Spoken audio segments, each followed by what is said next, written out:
Alright, hey folks, thanks for joining me on my first Q&A over here on my personal channel.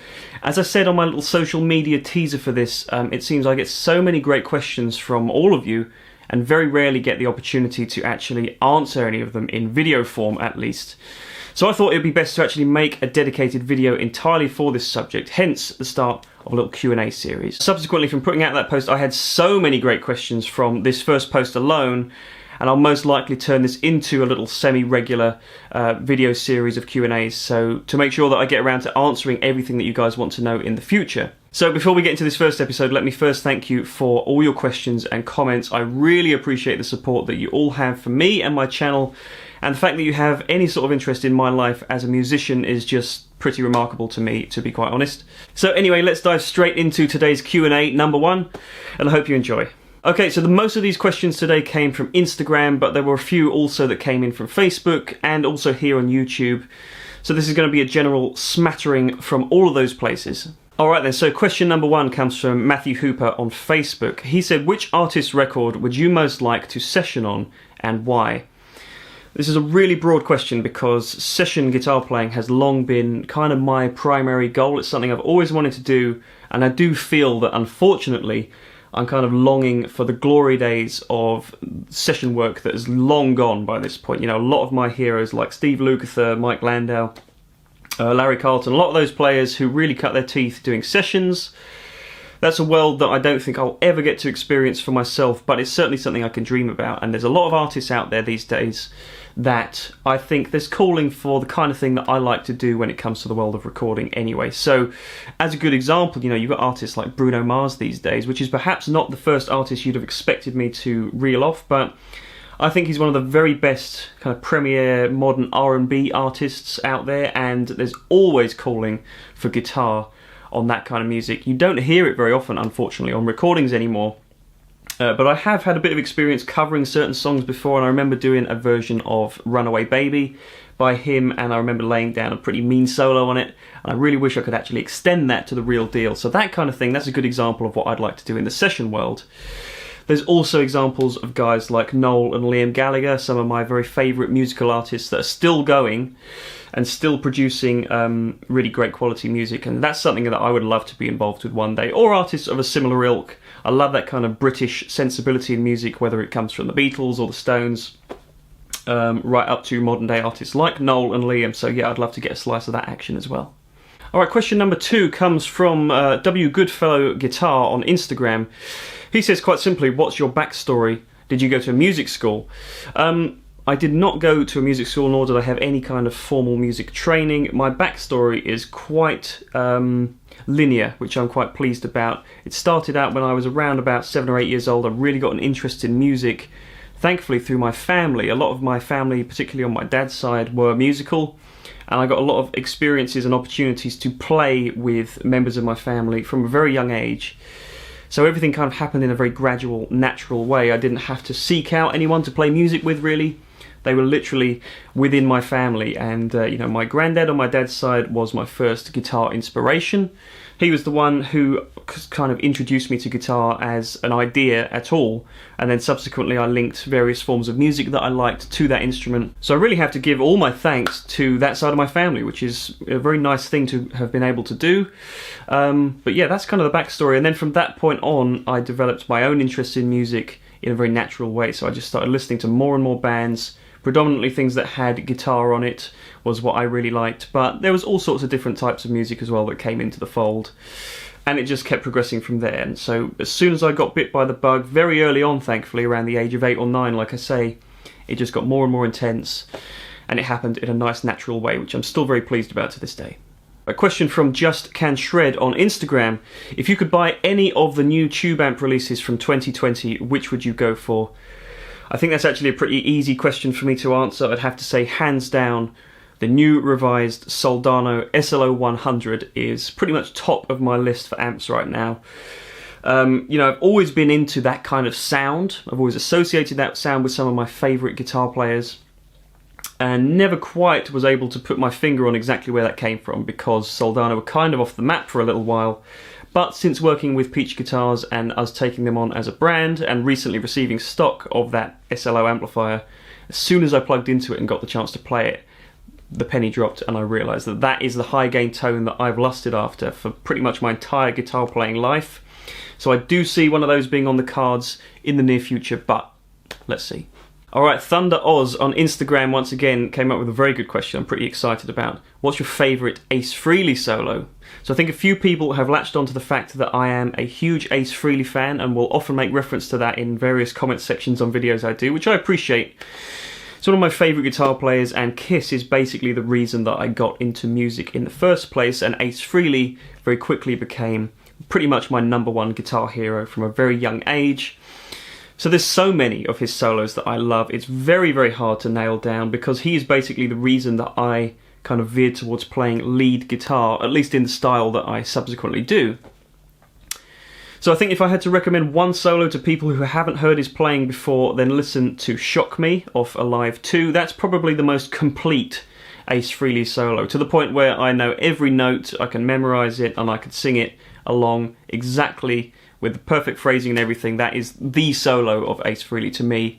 But I've got to give a couple of honourable mentions as well to Dark Light from the Music from the Elder album, which is often shunned, but that was an Ace Frehley track that I think really made that album, and the solo on that is pretty erratic and pretty just bonkers and true rock and roll, but that's what Ace Frehley was all about. So that's a good recommendation if you haven't heard that. And I think just in the spirit of things, I'll throw one more in there. The live version from the first Alive record of She, which has got that extended live guitar solo basically that Ace Frehley did. That is pure magic. When the band kicks into that, that is what Ace Frehley is all about. So those 3 examples there, I appreciate it's not one favourite, but I think that's about as best as I can make it, bottling it down to 3 for you, so there you go. Alright, I got 2 different questions from 2 different people on Instagram that were kind of in the same vein, so I'm going to read them both out and give the same answer to both questions. So, Sam Andrews on Instagram said, how would you approach getting the best sound out of a tube amp at home at lower volumes while still running through a speaker cabinet, so not through an interface or a computer? And similarly, Giuseppe on Instagram said, what's the key to getting great tone at home without upsetting the neighbours? To me, there's 2 different approaches to that, which I have talked about before. The way that I tend to do it here is that I'm using pretty powerful amplifiers, but I'm using the good old Boss Waza tube amp expander down there, or any similar attenuator will do, to basically just help manage the volume levels. I really like that one because it has a dedicated power amp, so rather than just turning down the amplifier itself, it's basically reprocessing the signal through a dedicated power amp. So it's a little bit more, at least to my brain, of a linear analog type way to do things. However, that doesn't work for everybody, and I do think there's a lot of merit as well. If you are playing at home predominantly, just get a smaller amp. You know, there's a lot of merit to amps like Fender Princetons or the little Tone King Gremlin as well, is one of my favourites. And I don't actually own anything that's like that to give an example of, but I love small amps that you can just basically plug straight into. It's a totally different experience plugging straight into a small amp than it is plugging into a high-powered amp with pedals and attenuating it. So it just depends what works for you. I think it's basically you kind of get a very similar end result. Basically, you just don't want to be putting any part of your gear chain under more strain than it is kind of worthy of accepting, if that makes sense. So you don't want to be having a 100-watt amp and having to play it at such a low level that you lose the impact of those 100 watts. Similarly, you don't want to be having to crank up a 1-watt amp to gig levels all the time. So it's just about context. For me, though, the way I'm doing things at home, it's the more powerful amp bottled down with an attenuator, or in this case, a separate power amp. Okay, question from Mike Conrath on Instagram. What do you think about when playing over changes? This is something I don't really think about too often, to be quite honest with you, but if I was to really break it down, I'd say I really try and think of the note choices in as conversational a way as possible, and always being aware of exactly what note is going to land on the next chord that comes along. So what I mean by that is, you know, if you're playing away kind of noodling, I want to make sure that I always have a select choice note that lands on the next chord that at least leaves some kind of an impression. It means that you don't have to play a lot of notes, it just means that you have to think carefully about the right ones, and it doesn't have to be the root note of the chord, it doesn't even have to be a note in the scale of that next chord, it can just be something, any note, but you just got to think about it and know where to place it and how to place it and why.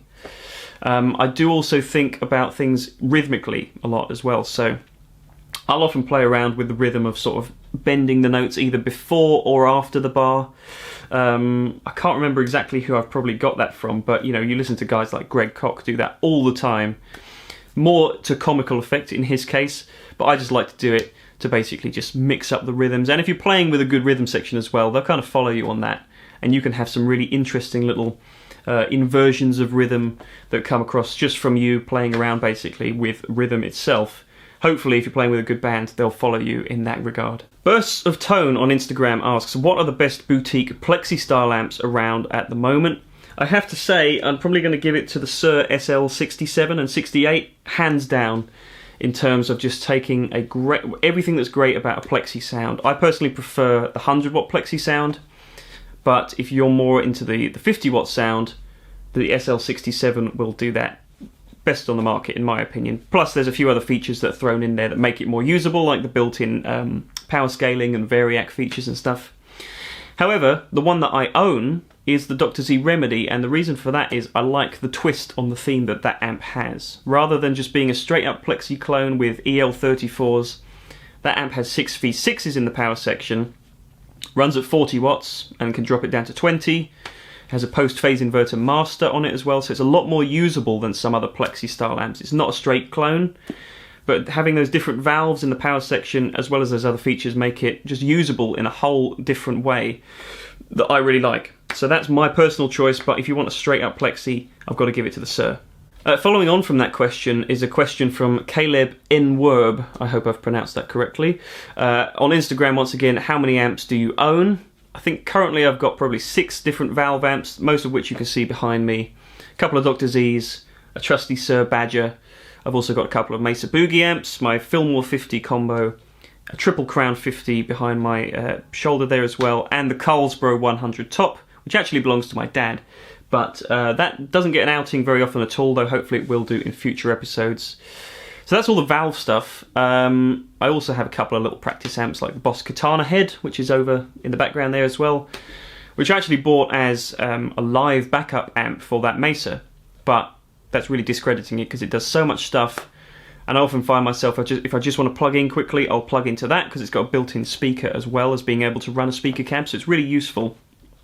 And then I also have a little teeny tiny Black Star Fly, which for the longest time was always just a little practice amp, and basically what I use to test cables, if I make any cables for a pedal board or something like that, just have it on the floor next to me.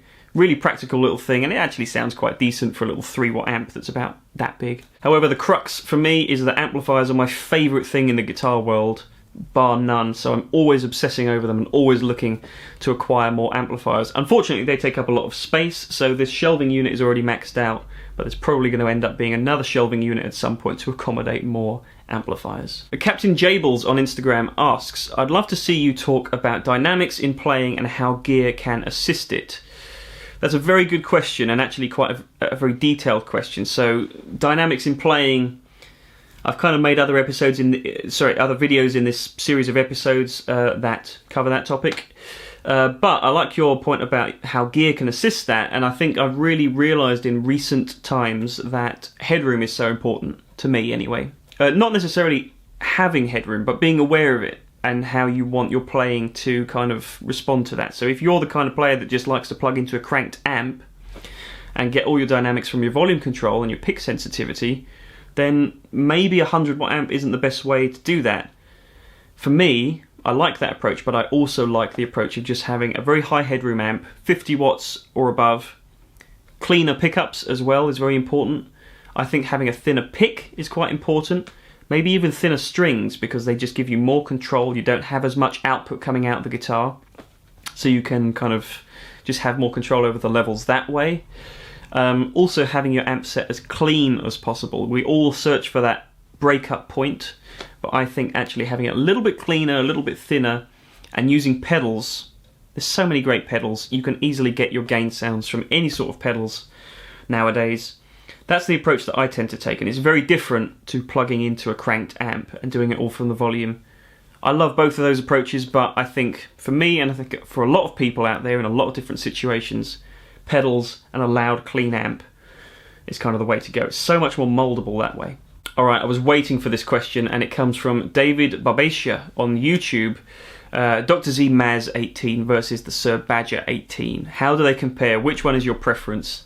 I seem to get that question all the time, and I think it comes from the fact that I've talked a lot about the virtues of the Sir Badger, and I've also been seen, obviously, on the Peach Guitars channel, pretty much playing a Dr. Z Maz 18 for everything that we do. It's a very tough question. The Badger is where I started out, and I have to say, specific to your question, I'm not the biggest fan of the 18. I think it just doesn't have enough headroom, and it's just a little bit more limited in that regard. The 35 that I have is basically that exact amp with twice the amount of power. So it is, you know, I'm speaking from the same place, or a point of reference here, but I just have the more powerful version. But, you know, that's kind of where I came from, and I know that amp inside out. I know what it's going to give me, but I also have come to love the Maz for everything I do with Peach. So it is a very tough question. I think if I was starting again and I had nothing, I don't know. I'm probably going to give it to the Maz, to be honest, because it's more tonally versatile. I think you can get a wider array of different clean tones and driven tones out of it. But the Badger, with the power scaling, is more practical. So it's a very tough choice. I don't think you'd be unhappy with either of those amps. I really must get a Maz for myself at some point. But I'm very fortunate to be able to use them both. Use the Maz at work, basically, and use the Badger for myself, for gigs, and for recording at home. Maybe one day I'll give a proper answer to that question. Alright, so last question for this first Q&A is from Mckennasaw on Instagram. What's your advice for someone learning guitar? Big question, I suppose, but I think there's three main points I can boil out of this, at least for me anyway. Number one is to develop your ear, because for me, when I started to play guitar, it was basically all from sitting down, playing records, and playing along to CDs. And obviously that's pretty much an outdated format nowadays. I also used to do this thing where I had two little practice amps, and I would plug my phone or my iPod into one of the amps and play music, and then play guitar out of another amp. So it was literally like playing along with a PA almost, a very small PA, but it kind of felt a bit more like a band than just sitting and playing with a CD or along to a record sometimes. So that's another way of looking at things if you're more into the sort of theatrical rock side of things that I was. So yeah, developing your ear is super important. I think just playing along to records. Don't maybe always listen to or watch online lessons. I certainly wouldn't recommend reading tabs very often, because they're never accurate in my experience. If you're really struggling to pick out a part, then YouTube videos are by far the best way of doing that. But if you can train your ear to get you 95% of the way there, then you're going to be absolutely fine for anything that you've got to learn in the future. I also think just don't be afraid to make any mistakes. I personally obsess over kind of getting the cleanest lines I possibly can when I'm playing, or trying to come up with interesting chord sequences or whatever. And in actual fact, when you listen back to recordings and videos, half the time it just doesn't matter. As long as you're not playing hideously out of tune or out of time, then just don't be afraid of making mistakes here and there. It's really not important. As long as you can recover from it, who cares? And also, perhaps the most important thing of all, don't compare yourself to other players while you're progressing on your journey, because there's always going to be a better musician out there. Always. So there's no point in comparing yourself to other people. Instead, you know, look for feedback for yourself. So don't, you know, what I'm trying to say is basically don't compare the feedback that other people get or that you would give to other people. Just try and amass as much feedback as you can. So, you know, stick videos out on YouTube or on Instagram or whatever, and just see what happens. See where people come from, see what they say. Hopefully it's not going to be disgustingly horrible like the internet can tend to be for a lot of people. But, you know, you never know until you try. So I think just say, yeah, don't compare yourself to anyone else. Alright, I think that's it for today. I've covered as many questions as I think I could squeeze into this first video, but I had so many that I will definitely make sure they get put into future Q&As. So thank you all once again for submitting the sheer number of questions that you did. I look forward to answering the rest of them, and the other ones that may come either in this video or when I next post about doing another Q&A as well. I look forward to getting stuck into as many as I can. So yeah, please don't worry if I didn't get around to answering your question this time. Like I say, it will turn into a bit more of a regular series, if you guys like it, that is, and I'll be sure to get to anything that I've missed in future episodes, so please keep the questions coming. So yeah, I found it very interesting to try and unravel some of my thoughts when it comes to music and guitars and things like that. It's not something that I usually think too much about at all, But thankfully, the questions I've had from you were all very fleshed out and very intriguing, so thanks for that. So, as always, thank you for watching. If you could leave me a like and comment below with your thoughts on my answers, or even better, give me further questions for future videos, I would massively appreciate it. Also, if you're not already subscribed to the channel, please do me a favour and do that. It's a big boost to the channel and means I'll be able to do much more of this type of content here in the future. So there we are. Take good care of yourselves, folks, and I'll see you next time. Bye-bye.